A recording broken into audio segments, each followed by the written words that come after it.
Hello everyone, welcome to special session on geography optional.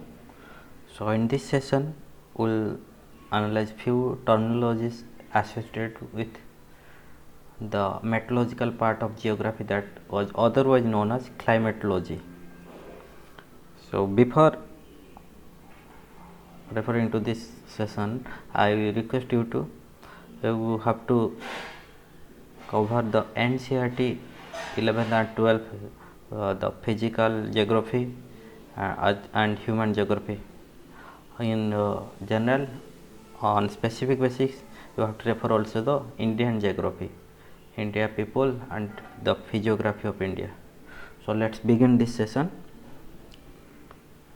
The earth is segregated into four types, like physiography, climatology, oceanography and biology or biogeography. In this session we will focus on climatology.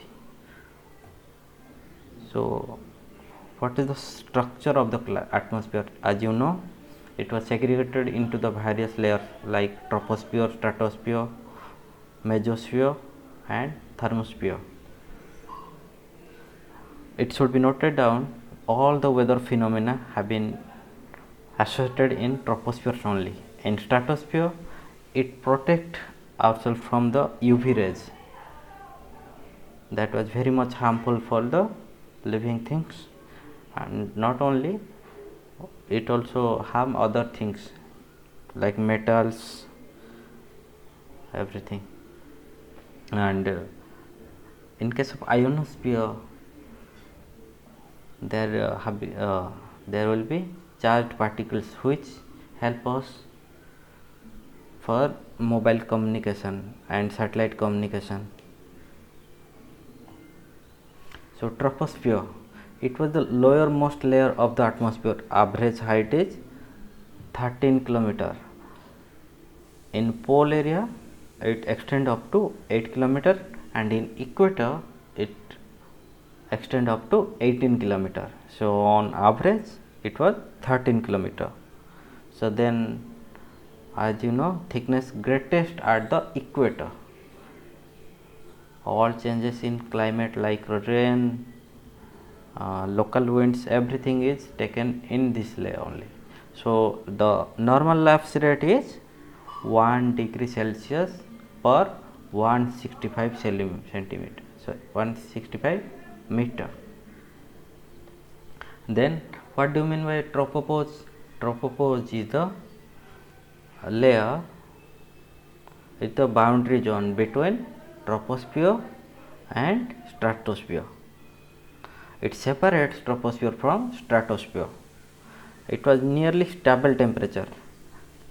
As you know, the temperature inversion in troposphere, the temperature decreases with increase in height. In stratosphere, the temperature increase with height. In mesosphere, again temperature decrease with increase in height. Then the exosphere or ionosphere, whatever be, the temperature increases with increase in height due to charged particles. Okay. So the stratosphere extends to about 50 km from the tropopause. It contains the ozone layer. It absorbs UV, that means ultraviolet radiation. A task for you, you have to make a note down how many types of UV, UVA, UVB, UVB3, UVC, everything. And there is other type of ozone also, that was called ground level ozone, and you have to make a note what the constitute for the ground level ozone, which was very much fatal for the living things. And then mesosphere, it extends to height of 80 kilometers above the stratosphere, and temperature inversion takes place. The upper limit of mesosphere is known as mesopause. After mesosphere, there is a zone called ionosphere. The ionosphere located between 80 to 400 km from the major force contains electrically charged ions known as ions, conductive for communication, as I communicated earlier to you. Then the uppermost layer of the atmosphere above the thermosphere is known as exosphere. From exosphere, the space continues. So temperature, it was not uniform in throughout the globe. It varies according to place. As you know, the torrid zone, the temperate zone, the freeze zone, everything. So in desert areas, there is highest diurnal temperature takes place. The average temperature was greatest there, and on the globe basic, the tropical areas were the most hot zone. So what are the factors affecting the distribution of temperature? Then you have to remember this thing: the rotation of earth on its axis, the angle of inclination of the sun's ray. That means in the equator or the tropical areas, the sun rays fall directly, and in case of polar areas, it was inclined. That means low amount of insolation was there. Then the temperature determined by the length of the day. As you know, in summers there will be much more temperature compared to the winter time. Then transparency of the atmosphere, you might know the water droplets and scattering components like dust particles which reflect back, and another thing, the albedo means the reflection index. So fresh snow has the highest amount of albedo. Okay. Then configuration of land, for your information, the land became much hot quickly than the ocean body. Okay. Then as you know, the low angle of incoming sunlight here, and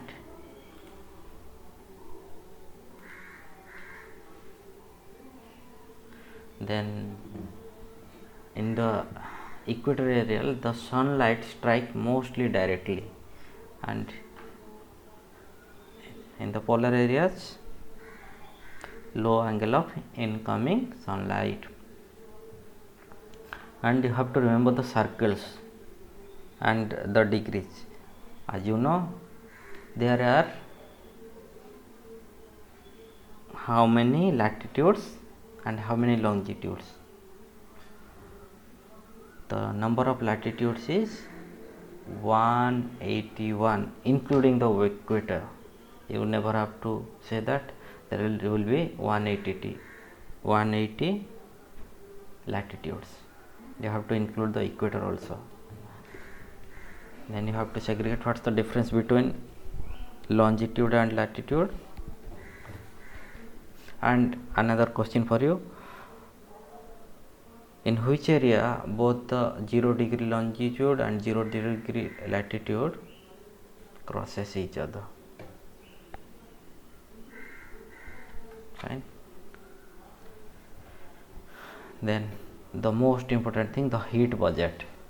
The heat budget defined by the sun's radiation is received from of short waves, earth radiates long waves, radiation by reflection. So whatever is coming from sun is called as short wave, and whenever the earth radiates back, that was called long wave radiation. You have to remember one thing, that the global warming was caused mainly by the long wave radiation, because the increased concentration of greenhouse gases like water droplets, then carbon dioxide and other methane, these components.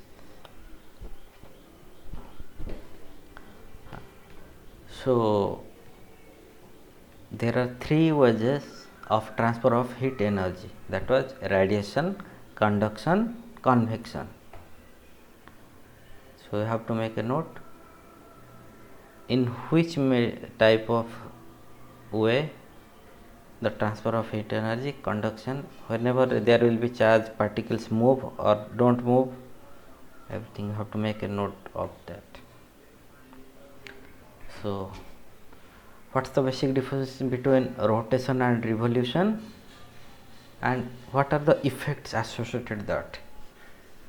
In case of rotation, the earth rotates on its own axis, and in case of revolution, it revolves around the sun. So sun is the nearest star of us, because sun itself was a star. And you have to remember the various hypotheses, like binary hypothesis,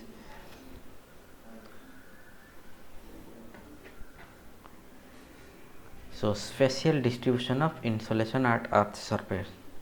So as you know, maximum isolation is received over the subtropical deserts, where the cloudiness is the least. Equator receives comparatively less insolation than the tropics, because of there will be regular rain on the afternoon. That's the reason there will be much more moisture in that area. This is the reason why equator is less hot compared to the tropic areas.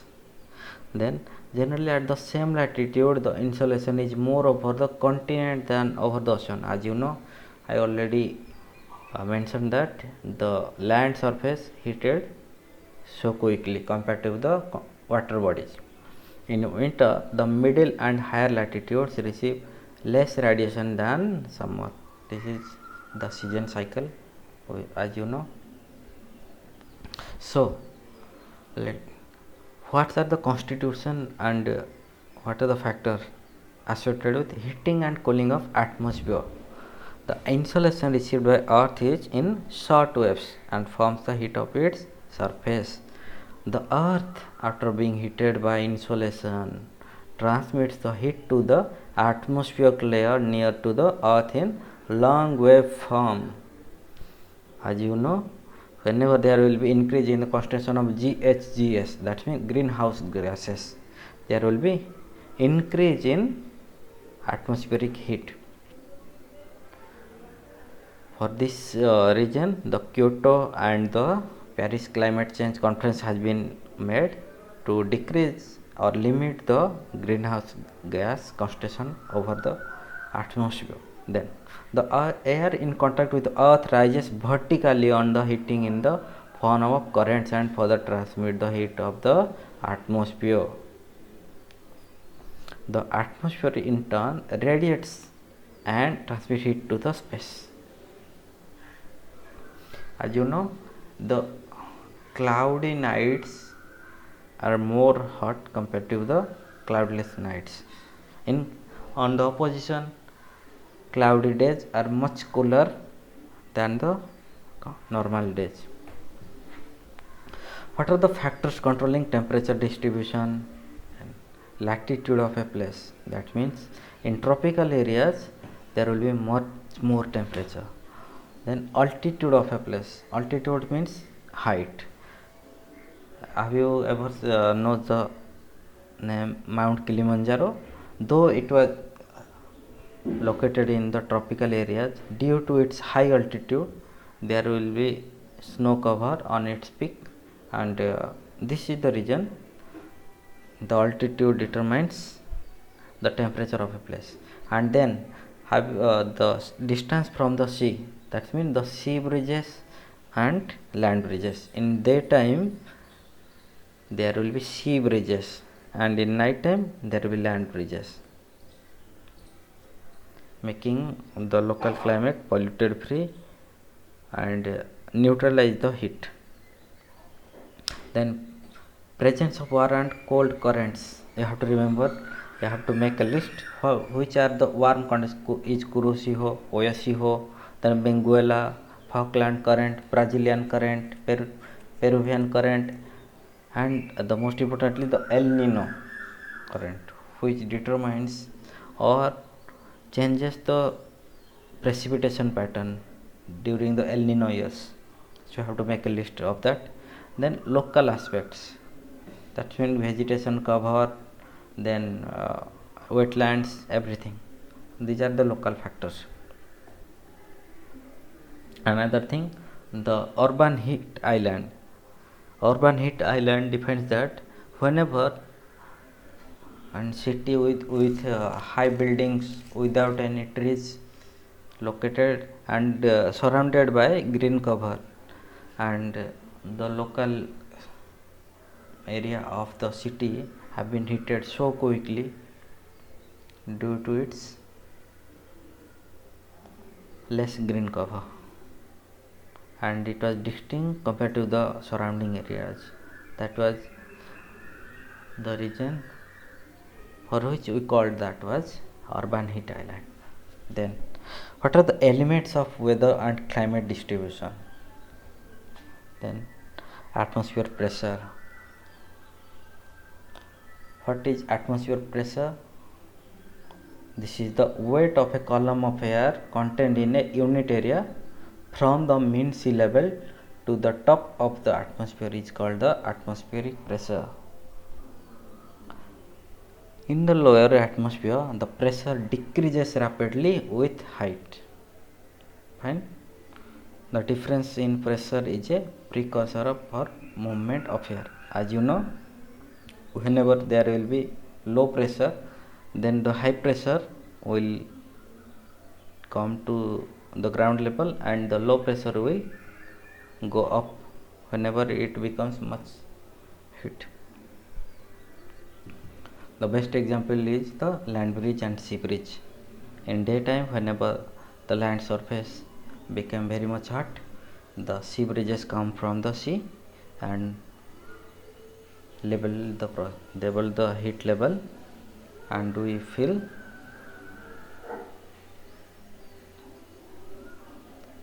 very much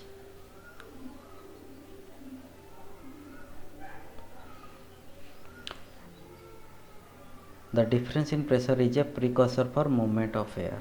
That was very much essential. This was already otherwise known as pressure gradient force. Then higher the temperature, less the pressure, and vice versa, as you know. So what are the factors affecting the velocity and direction of wind? There are, as you know, already know, the pressure gradient force, the rate of change of pressure with respect to distance is the pressure gradient. That means low pressure, high pressure, low pressure, high pressure. And then the frictional force is the greatest at the surface, and its influence generally extend up to elevation of 1 to 3 km.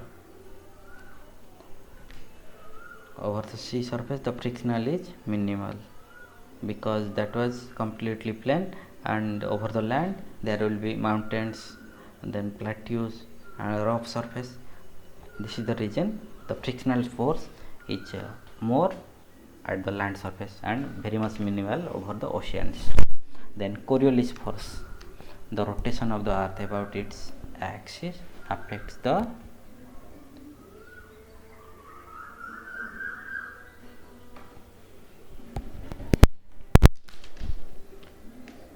movement of air. And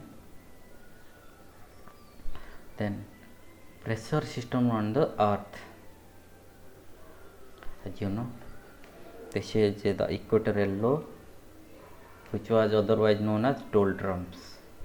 Then from the as you know, the earth was segregated into northern hemisphere and southern hemisphere. In northern hemisphere, the northeast trade come to southwest direction, and westerlies from southwest direction to northeast, and polar easterlies from northeast to southwest. As you know, the subtropical high pressure, where the air descends that was known as horse latitude.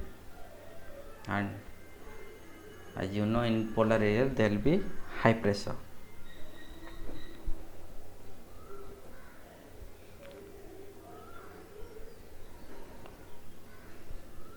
These are the 7 pressure belts: equatorial low, 1, subtropical high pressure, subpolar low pressure, high pressure, 1, 2, 3, 4, 5, 6, 7. As you know, 1 equatorial low and rest of there will be 2, 2.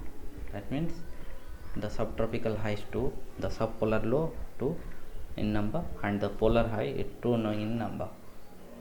Then the factors controlling planetary circulation.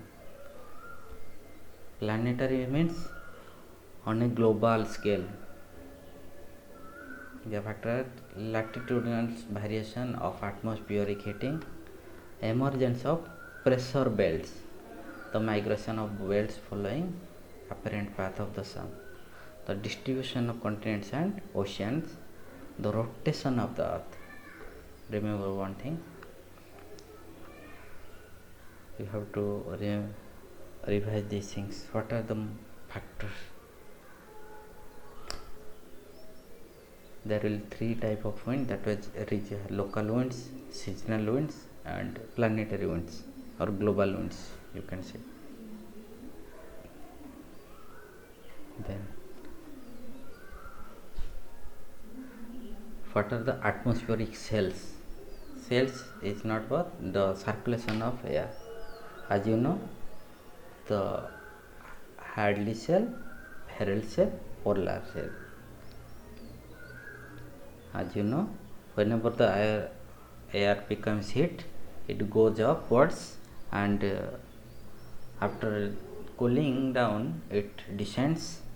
As you know, in this animation, this is Indonesia and is South America. In South American coast there will be upwelling of cold water, and then the wind goes to the Indonesian coast where it descends. And look at this, it will be betterly known. Then equatorial low pressure belt, that is called ITCZ, that means intertropical convergence zones, where the trade winds meet each other. And this is in tropical cell, otherwise known as Hadley cell. Then the subtropical high pressure belt, that was dynamically formed, and the equatorial area, that is thermally formed, in polar area thermally formed, but in subtropical area that was dynamically formed.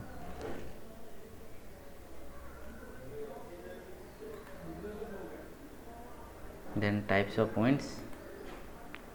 As you know, seasonal winds. The pattern of wind circulation is modified in different seasons due to the shifting of regions of maximum heating, pressure, and wind belts. The most pronounced effect of such a shift is noticed in the monsoons, and India is the best example of monsoonal climate. Then local winds, which constitute in a very local area due to the difference in heating and cooling of earth surface, and the cycle those developed daily or annually can create several common local or regional winds. As you know, these are some of the local winds. Chinook in Northern America, nor'easter blizzards, and very much cold in Northern America.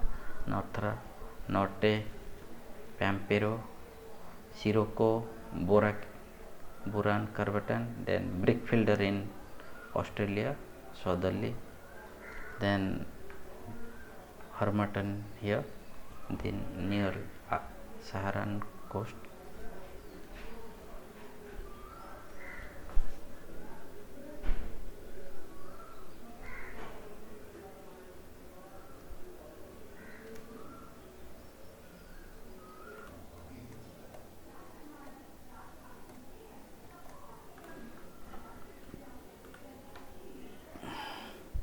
So these are some of the local winds.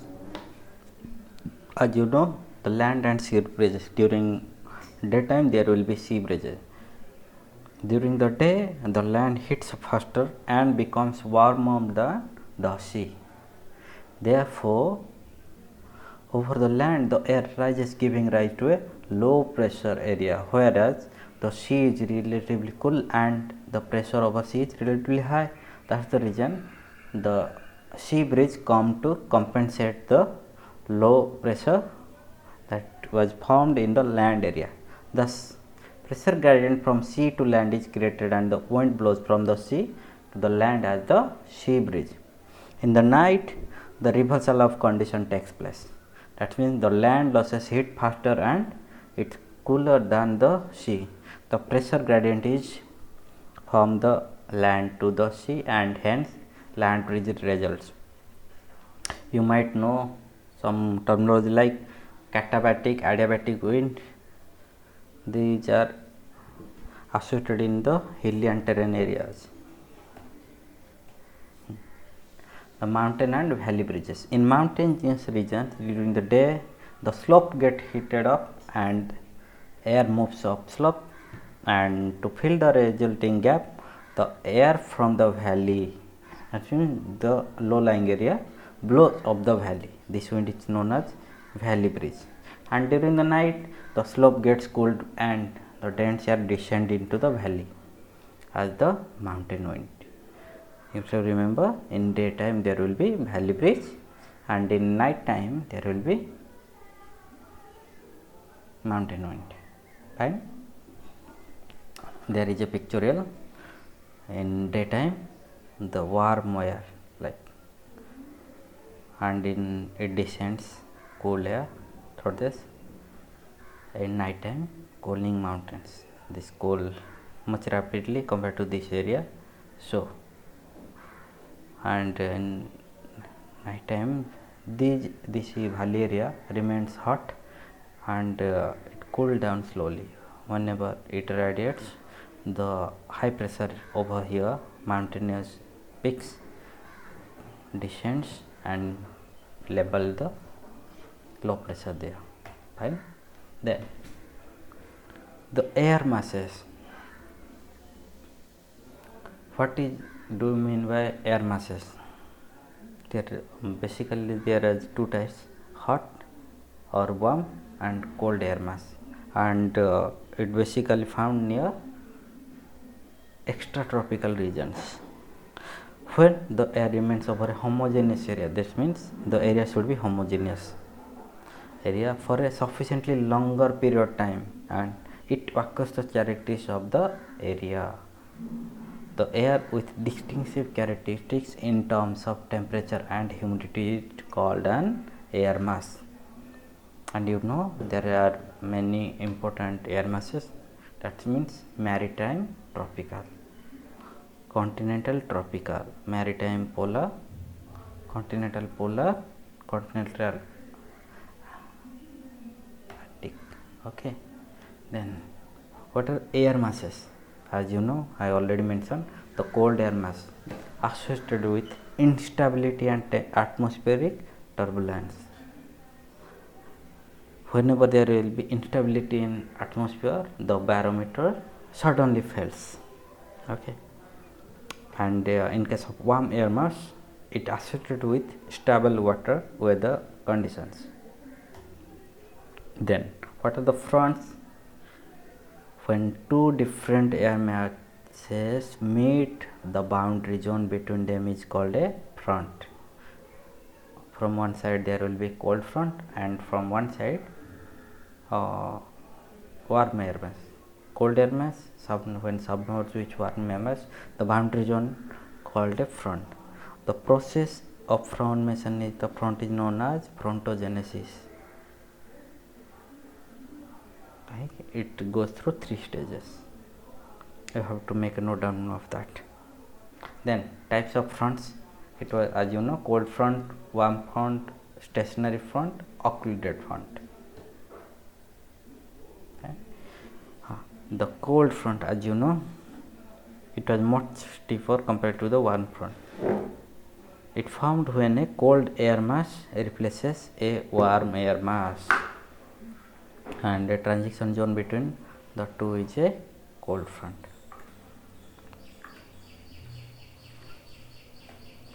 Then warm front. If the warm air masses moves towards the cold air mass,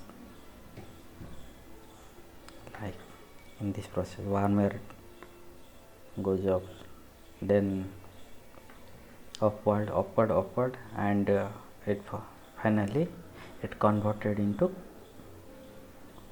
clouds.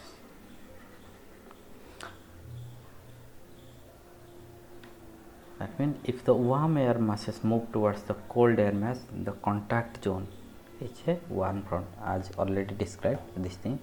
Then occluded front. Then whenever if an air mass is fully lifted above the land surface, it is called the occluded front. Both the cold air mass and warm air mass both lifted. And in case of stationary front, the surface position of a front doesn't change.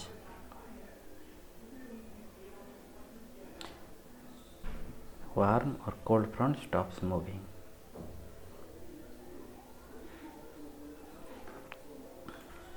Coming to the extratropical cyclones have been associated with fronts.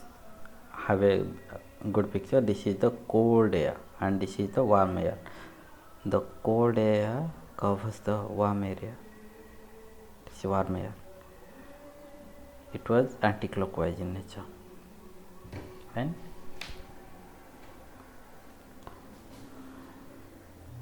And this is a extratropical cyclone.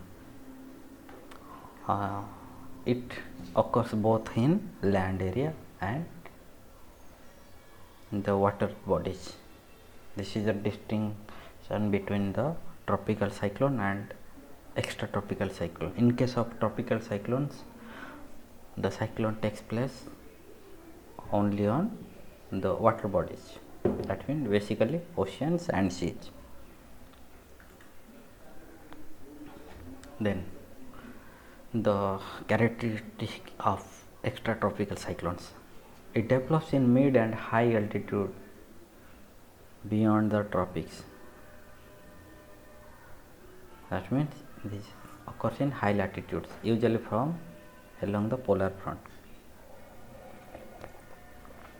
They are anticlockwise in nature. They have a clear frontal system, can originate over land as well as sea. As I already mentioned, they cover large areas. In case of tropical cyclones, they cover very small areas. This is tropical cyclone. This is the eye of cyclone, and this is a very calm area with no rainfall.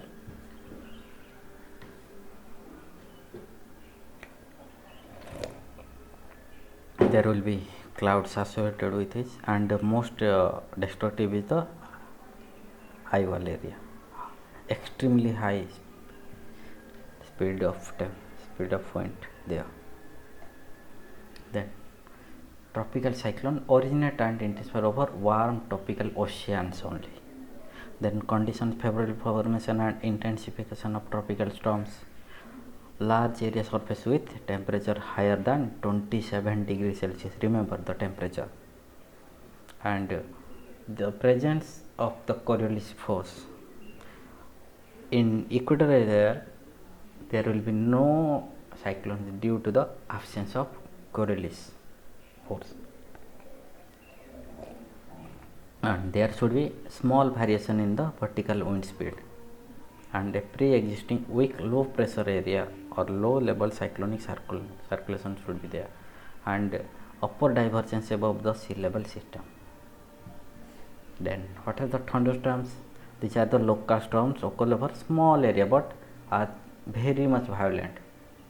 Thunderstorms are caused by intense convection on moist hot days. A thunderstorm is a well-grown cumulonimbus cloud producing a thunder and lightning. Remember which type of cloud is associated with a thunderstorm? Cumulonimbus. A thunderstorm is characterized by intense updraft of rising warm air. Updraft there will be. Then tornadoes. It was next stage of thunderstorm. From severe thunderstorm, sometimes paralyzing wind descend like a trunk of an elephant with great force, with very low pressure and at the center, causing very massive destruction on its way.